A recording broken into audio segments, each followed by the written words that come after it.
획일화돼 가고 있는 추세인 거예요.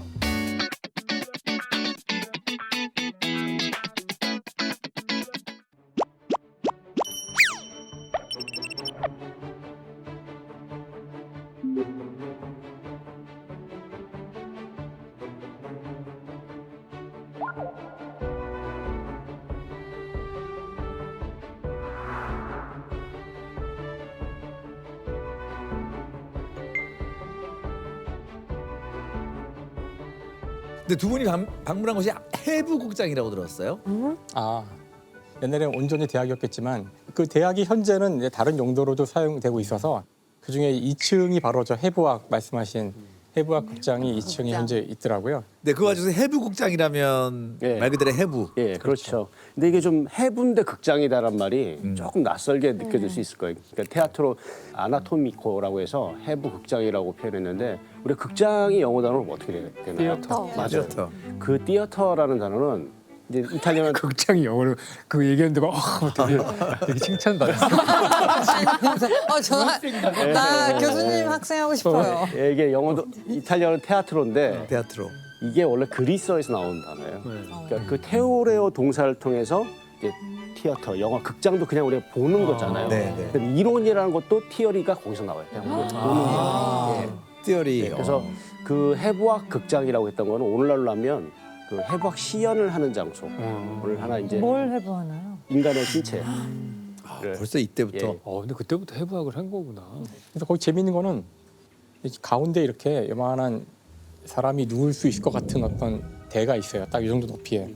이 주위에는 극장처럼 원형으로 쫙 사람들이 둘러 앉아서 볼 수 있도록 좌석이 쫙 계단식으로 있더라고요.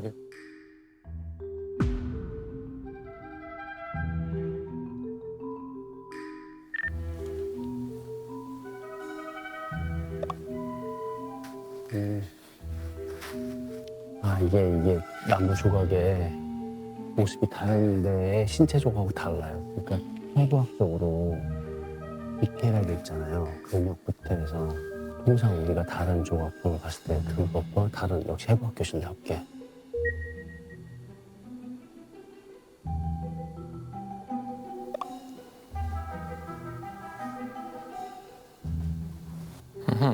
갈레노스. 갈레노스는 거의 물리학으로 치면 아리스토텔레스예요. 의학의 아버지 히포크라테스. 의학의 역사에서 이 당시 가장 중요했던 사람들을 해부를 아주 오랫동안 하지 못하게 했잖아요. 그러니까 그렇죠.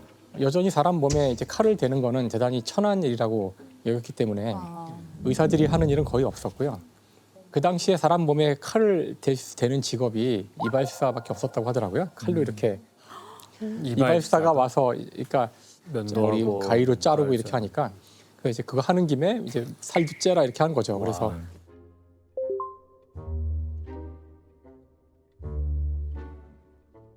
해부할 때조차도 이제 그 교수들은 뒤에 딱 앉아서 지시를 지시만 하는 거야? 하고 앞에서 지시에 따라서 그 외과 의사들이 이렇게 그 해부를 했는데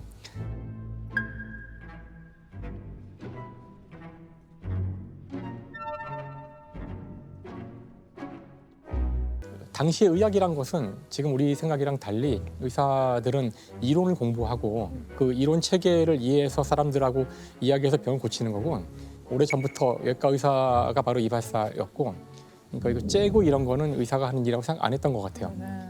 그리고 그 해부학이 왜 발전하지 못했냐면 이 그리스도교 문화 때문에 그래요. 그러니까 죽은 다음에 부활하고 영생을 가야 되는데 그래서 화장은 가급적 안 하고 그건 유대인도 마찬가지죠. 화장을 안 하고 매장을 하려고 했고 그 몸에 가능한 손을 대지 않으려고 했던 그런 마음이 있었어요.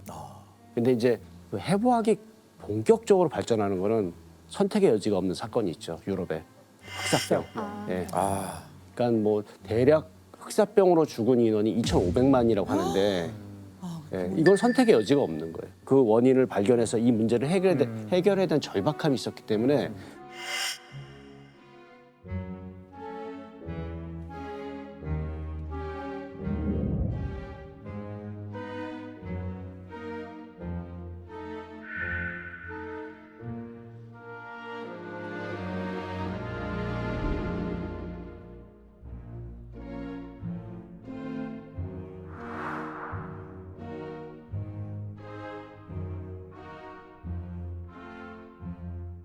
그 볼로냐 대학에 해부극장 있는 거잖아요. 거기는 볼로냐 대학은 어떤 걸 배우는 곳인데 해부극장이 있었던 거예요?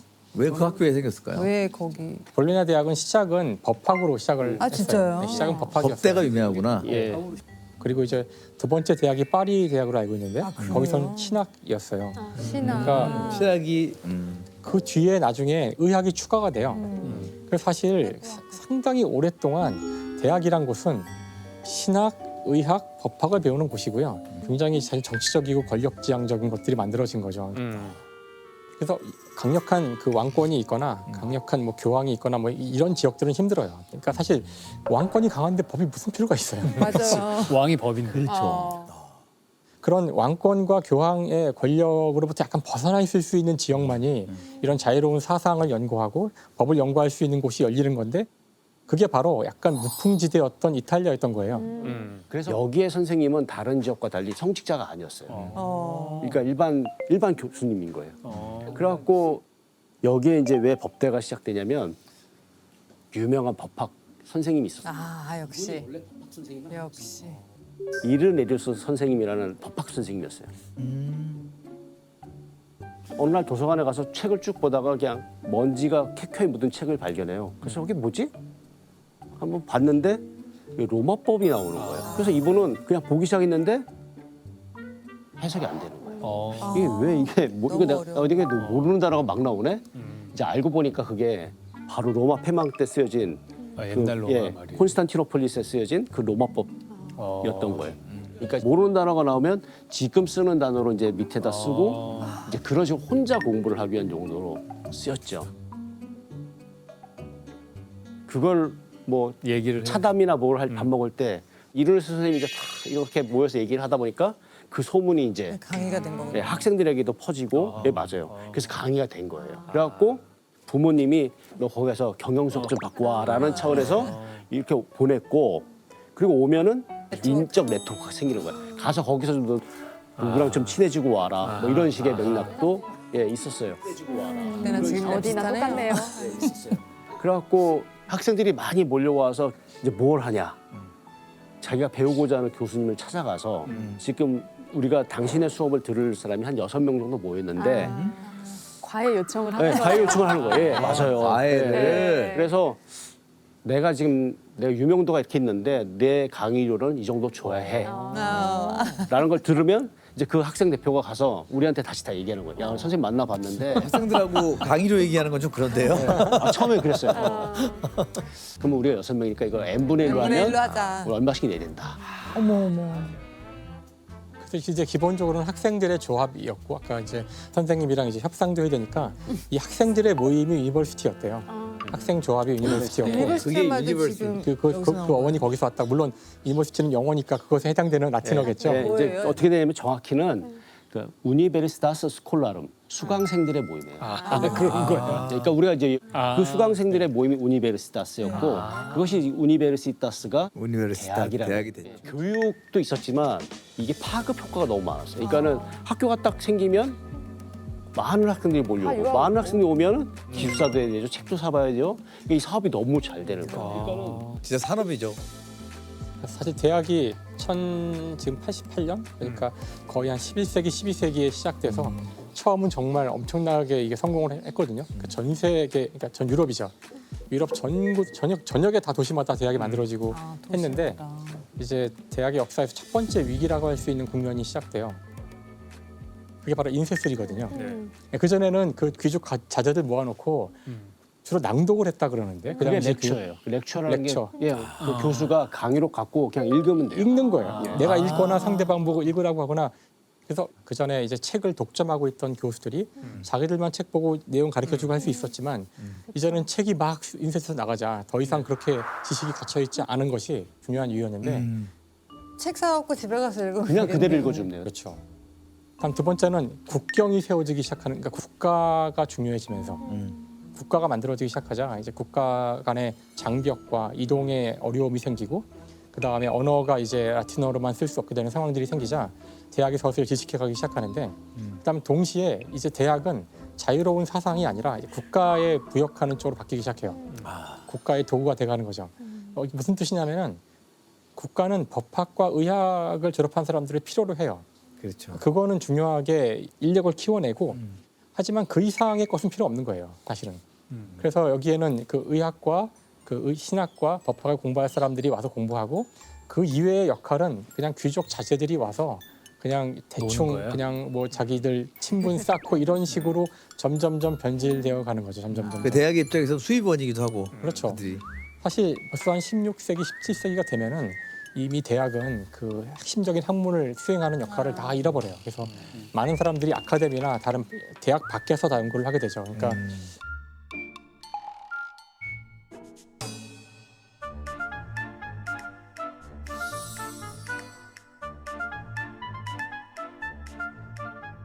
그 중세 대학이 그렇게 한번 큰 위기를 맞은 다음에 대학을 바꿔야 되는데 그 바꾼 대학의 모습을 먼저 이론적으로 제시한 사람이 있는데 그 사람이 칸트예요.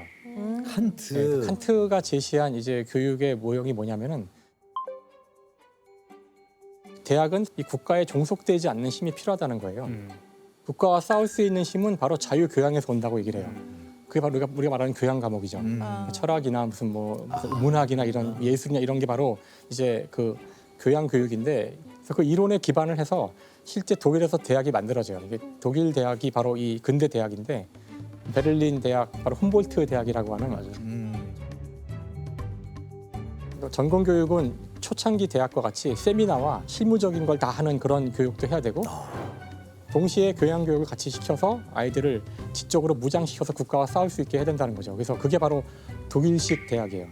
그 독일식 대학이 성공을 거두자 그러니까 미국이 이제 이 시스템을 보고 너무나 훌륭하니까 19세기 말에 이걸 이제 수입하거든요. 이걸 하려고 그러니까 엄청난 반대에 부딪혀요. 미국 안에서.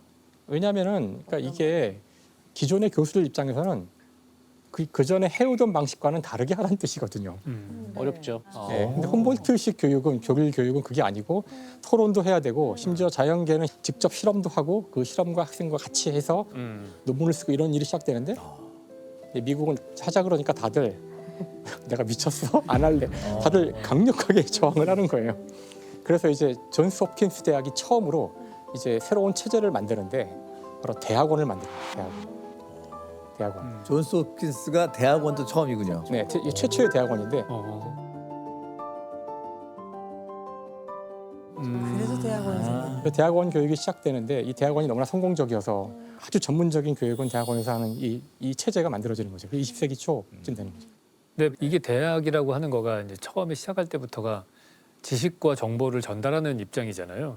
근데 지금 시대에서 지식과 정보의 최신으로 빨리빨리 업데이트되는 게 다 인터넷으로 되잖아요.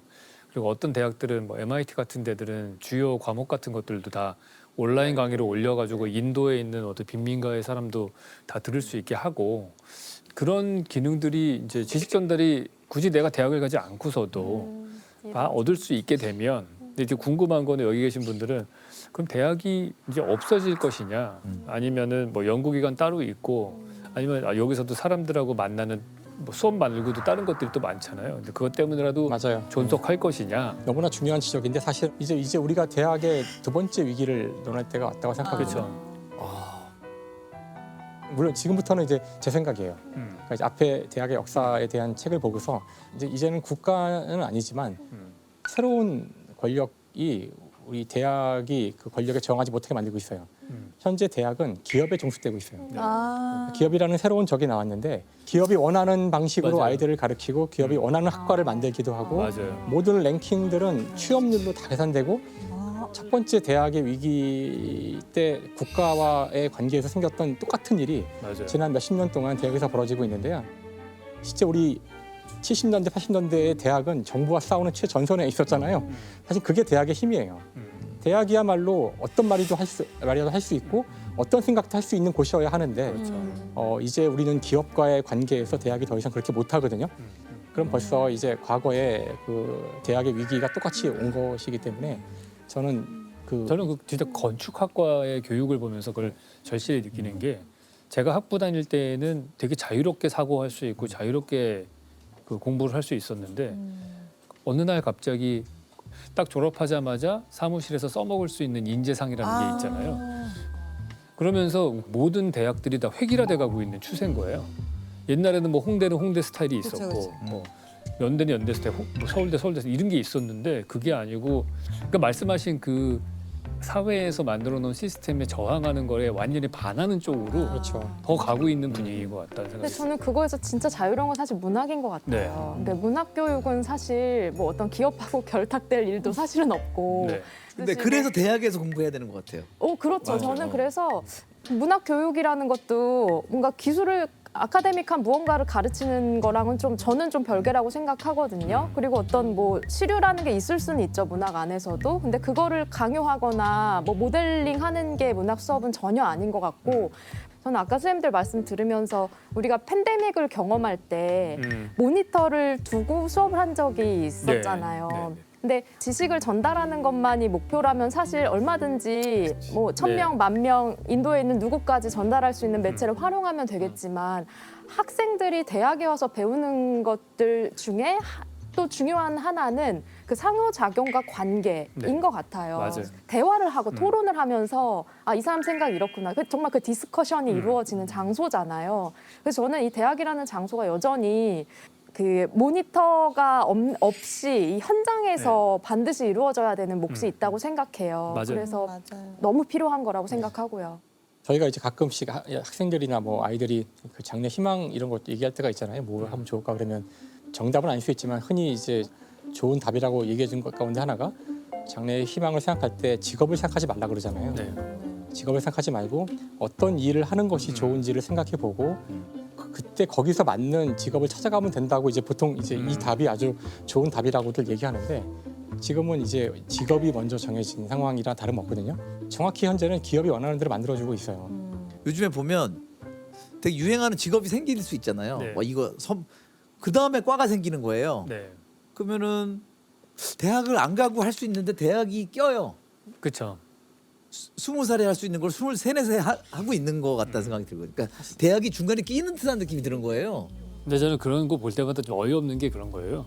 지금 뭐 무슨 일을 할지도 사실은 지금 너무 기술이 빨리 발달하니까 그렇죠. 내가 생각하는 무슨 일을 한다라고 하는 것조차도 그 일이 없어져 버릴 가능성이 훨씬 많잖아요. 그렇죠. 특히 우리 젊은 친구들 같은 경우는 더욱 그래서 그때 이럴 때일수록 상황에 빨리 반응하고 빨리 배우고 의사 결정을 빨리 할 수 있는 그런 인재상을 키워야 되는데 그러기 위해서 제일 좋은 거는 나는 오히려 막 교수가 학생들을 가르치는 것보다 학생들끼리 서로 배울 수 있는 그러한 분위기를 만드는 게 더 중요할 것 같고 그게 누구한테나 배울 수 있다라는 마음이고 그게 대학 교육의 제일 핵심이 아닌가 그런 생각이 들어요.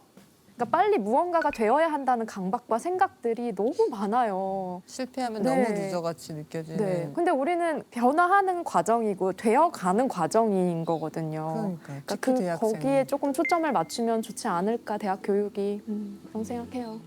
근데 지금 현대 사회가 그렇지 않나. 그러니까 이 젊은 미래 세대에게 바로 철들게 요구하는 바로 철들지 않으면 도태되는. 요즘 학생들이 왜 진취적인 것도 없고 그럼 지금 뭐 학생들이 이렇다 그런 얘기를 참 많이 하시더라고요. 뭐 맞는 말씀인 것도 있는데 근데 이 친구들이 왜 어떻게 이 교육을 받아왔냐면 우리가 시킨 대로 온 친구들이에요. 그렇죠. 부모님이 그다음에 기성세대가 이렇게 하라고 해서 올라온 애들이 그 학생들인데 그 학생들을 보고 우리가 부족하다. 그럼 그 결국 무슨 얘기냐면 우리가 지금 그 부족한 상황을 만들어주고 있는 거죠. 그래서 오히려 지금 이 상황은 우리가 지금 대학은 무엇인가라는 그 생각이 앞서서 우리는 지금 무엇이 필요하고 무엇이 네, 부족한가 그렇네요. 그런 것 같아요.